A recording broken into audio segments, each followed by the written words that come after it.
At 8 o'clock, we got the first really good game of college football, right? And we got Nebraska, who went 4-8 last year, sure, traveling to Minnesota, who went 9-4. Minnesota favored by 7 points on Fox.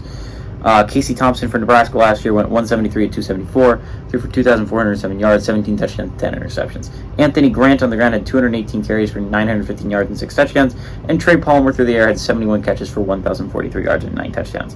Tanner Morgan from Minnesota went 107 at 160, threw for 1,382 yards, 9 touchdowns, 5 interceptions.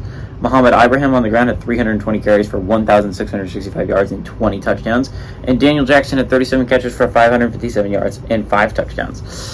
Minnesota leads the series all time, 31-25. Last 4 games have gone to Mini from 2019 to 2022, and last 3 have been 7-point games, though.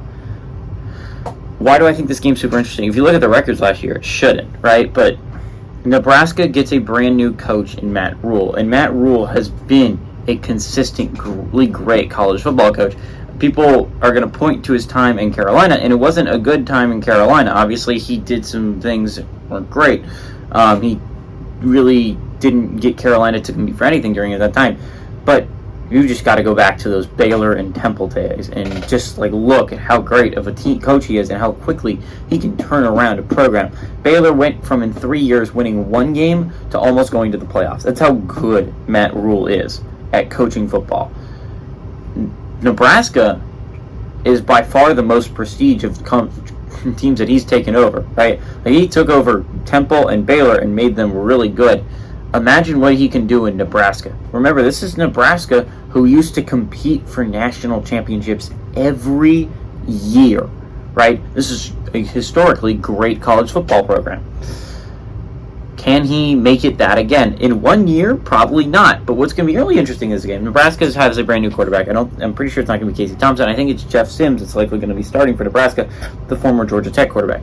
Minnesota is going for rocking with their quarterback not being Tanner Morgan for the first time in it seems like decades, right? Tanner Morgan is like a guy like Kenny Pickett that seemed to have been at Minnesota forever.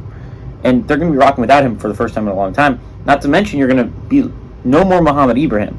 Muhammad Ibrahim was arguably the best running back in college football when he was at Minnesota. He was dominant on the ground. You don't have him anymore. You don't have that bulldozer in Ibrahim. And sure, Potts is fast. You got other guys for sure, but you don't have Ibrahim, and that's going to be a big loss, in my opinion, for Minnesota. I think that makes this game close. But again, the spread's only 7. I think the game could be close, and I think it could be close throughout.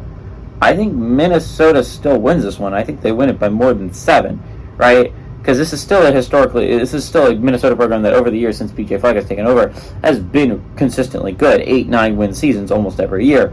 This is a good Minnesota program. I'm not going to bet against it, especially with a Nebraska program that's just starting its turnaround. Give me Minnesota to win and cover here.